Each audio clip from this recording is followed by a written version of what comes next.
บ้านฮักหลังใหญ่ใจดีมีสุขเอื้อเฟื้อเผื่อแผ่ให้คนที่มาอยู่เคียงข้างน้องฮักแพงเสมอกราบทักทายสบายดี FC ทุกท่าน FC ทุกคนมาพบมาพ่อกับค่อยอีกแล้วในคลิปนี้เป็นเรื่องราวข้อมูลข่าวสารเก็บตกงานบุญบั้งไฟในตอนสวยของมือนี้น้องฮักแพงได้เข้าไปร่วมในขบวนแห่งานบั้งไฟแต่ว่ามันเกิดเรื่องราวดีๆมิตรภาพดีๆบ้านฮักแห่งนี้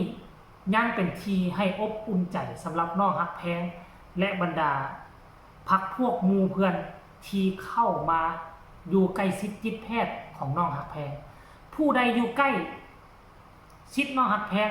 คนนั่นสิมีโอกาสเจริญก้าวหน้าได้มีรายรับเพิ่มเป็นต้นแมนมีให้เห็นแล้วเป็นตัวอย่างคืองานมือนี้ท่านผู้ชมบุคคล2คนนี้อาจจะบ่แม่นสมาชิกของวงสาวน้อยลำเพลินโชว์บ่แม่นสมาชิกของวงหมอลำเนาะแต่เขาเป็นเพื่อนคนหนึ่งแหละที่มาร่วมในงานบุญบั้งไฟมือนี้แล้วเป็นกลุ่มก้อนกำลังเดียวกันกับน้องฮักแพงเนาะเป็นบุคคลที่ห้องเพลงกับน้องฮักแพงนั่นเองมื้อนี้ศิลปินไปห้องเพลงในขบวนแห่ของทีมงานของน้องฮักแพงแล้วก็มี3คนชาย1หญิง2เนาะแล้วมันเกิดอย่างขึ้นว่าติก็คือมีมาลัยอยู่บ่อยู่ก็มีมาลัยจากบ้านฮักน้องฮักแพงเนาะประมาณ1ชั่วโมงที่ผ่านมาบุคคลคนนี้เพิ่นชื่อว่าอย่างเนาะท่านผู้ชมชื่อเกหรือว่าชื่อเกลจังได๋ท่านผู้ชมเนาะสุมินทราเพิ่นบอกว่าเกลนี่แหละเกลกับแบงค์ว่าซั่นเกลกับแบงค์ขอพระคุณ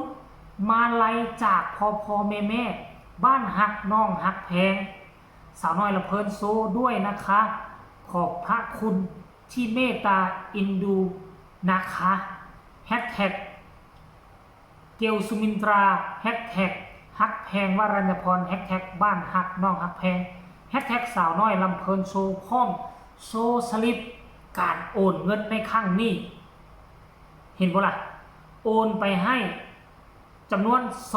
2,500 บาทคือโอนให้2คนแม่นบ่ตามที่เจบ่ลาวถ้าเดาบ่ผิดนะเกลสุมินทรานี่เป็นผู้หญิงผู้นี้แล้วแบงค์น่าจะเป็นผู้ชายท่านผู้ชมแบงค์น่าจะเป็นผู้ชายอีกผู้หนึ่งซึ่งพวกเจ้าก็น่าจะฮู้จักกันดีอยู่แล้วแหละเนาะขบวนเนาะฮักแพงไปแห่น้ำมันก็แม่นมีทั้งหมด3คนที่เป็นนักร้องหนึ่งในนั้นก็มีผู้ชายแล้วก็มีน้องฮักแพงอันนี้ค่อยอยากเอามาเฮ็ดคลิปอยากเว้าให้พวกเจ้าฟังว่ามันน้อยนักน้อยหนาเด้เฮาเห็นบ้านฮักของศิลปินคนอื่นส่วนใหญ่แล้วคันเขาโอนมาลงมาไลเขาต้องโอนให้แต่ศิลปินของตนเองยกตัวอย่างว่าบ้านฮักแพงก็จะโอนให้แต่ฮักแพงคันกรณีว่าเป็นคนที่อยู่ในแวดวงการเดียวกันเขาก็โอนให้แต่โอนให้น้อยที่สุดแต่ว่ากลุ่มบ้านฮักพ่อฮักแม่ฮักของน้องฮักแพงบ่เป็นแบบนั้นเลยคือเขาเห็นว่าผู้ใดเฮ็ดดีเกี่ยวกับน้องฮักแพงผู้ใดอยู่ใกล้ชิดติดแพทย์กับน้องฮักแพงบ่ถึงขั้นว่าเฮ็ดดีหรอกเพราะว่ากลุ่มคนเหล่านี้ยังบ่ได้เป็นหมู่สนิทน้องฮักแพงด้วยซ้ำไปนะเบิ่งนี่น่ะหากก็สิมาเจอกันงานนี้มื้อวานนี้แล้วก็มื้อนี้มาเจอกันในงานหากก็เจอกัน 2-3 มื้อนี้แต่ด้วยความว่าเป็นตาฮักเป็นตาแพงเนาะมายืนเคียงข้างน้องฮักแพงพ่อฮักแม่ฮักก็เลยอยากแสดงสปิริตจึงโอนมาไล่มาให้2คนนี้มันจึงเกิดภาพบรรยากาศนี่จึงออกมาขอบบุญขอบคุณและพร้อมแท็กมาหาน้องฮักแพงออกมาขอบบุญขอบคุณ FC แฟนคลับของฮักแพงว่าซั่นเด้ท่านผู้ชมโอ้โหถือว่าสุดยอดหลายบ้านฮักหลังนี้สุดยอดเดี๋ยวค่อยมีคลิปสั้นๆเด้อคลิปสั้นๆตอนน้องฮักแพงเก็บตกกันแล้วกันตอนน้องฮักแพงจะเดินเข้าไปในขบวนแห่เนาะกำลังตั้งตนอยู่กำลังพักผ่อนอยู่น่ะน้องฮักแพงก็ได้โซลีลาฟ้อนท่านผู้ชมฟ ฟ้อนอ่อนซ้อยหน้าตาสะสวย เดี๋ยวไปเบิ่งคลิปนี้แล้วมาพ้อกัน ในช่วงต่อไป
โอเคเนาะหลังจากเจ้าเห็นคลิปมื้อเช้านี่ก็เห็นคลิปแล้วหลายๆคนก็อาจจะเห็นไลฟ์สดแล้วแต่ยังมีอีกบางบางมุมที่พวกเจ้าอาจบ่เห็นเจบ่ลาวก็เอามาลงข่าวให้พวกเจ้าได้เบิ่งอีกเทื่อนึงหลังจากที่น้องเกี่ยวและน้องแบงค์ออกมาโพสต์เคลื่อนไหวขอบคุณฮักแพงในบ้านฮัก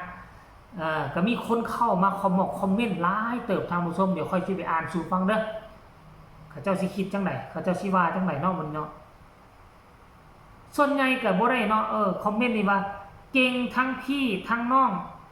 แม่กะคนทั้งน้องแม่ว่าซั่นจะคนละคณะแต่หัวใจเดียวกันโอ้เกี่ยวกับมันอยู่คณะเป็นหมอลำคือกันบ่ท่านผู้ชมโอ้ต้องขออภัยบางกี้นี่เจ็บบ่เราคิดว่าเราบ่ได้อยู่วงหมอลำเนาะเป็นหมอลำคือกันแต่คนละคณะว่าซั่นเด้พูดต่อมาว่าเฮงๆปังๆทั้ง3คนนะคะลูกเยี่ยมยอดว่าซั่นพูดต่อมาปังว่าซั่นปังมากว่าซั่นนี่โอ้ยท่านผู้ชมสะอ่อนเด้โอ้หากะฮู้ว่าคนชื่อเกี่ยวนี่ก็อยู่วงหมอลำเนาะแต่ว่าอยู่วงหมอลำก็ตามบ่ได้อยู่ในวงเดียวกันกับฮักแพงแต่ว่าปฏิเสธบ่ได้ว่ามาลัยครั้งนี้ได้มาจากน้องฮักแพงถ้าบ่มีน้องฮักแพงมาถ้าเป็นคนอื่นมาร่วมงานนำกันนี่มาร้องเพลงนำกันเขาก็อาจจะบ่ได้มาลัยแม้แต่บาทเดียวกีบเดียวก็เป็นไปได้ปฏิเสธบ่ได้ว่าได้เพราะน้องฮักแพงอีหลีเนาะอันนี้เรื่องราวมิตรภาพดีๆที่มันเกิดขึ้นอยู่ในขบวนแห่งานบั้งไฟอยู่เมืองพนมไพรแขวง101ที่น้องฮักแพงไปร่วมนำเอามาฝากเอามาต้อนกันเพียงซ้ำนี่ฝากทุกคนกดไลค์กดแชร์กดติดตามให้แน่เพื่อจะบ่พลาดในคลิปต่อไปที่สำคัญอย่ากดข้ามโฆษณาพบกันใหม่ในคลิปหน้าสำหรับคลิปนี้ขอกล่าวคำว่าสบายดี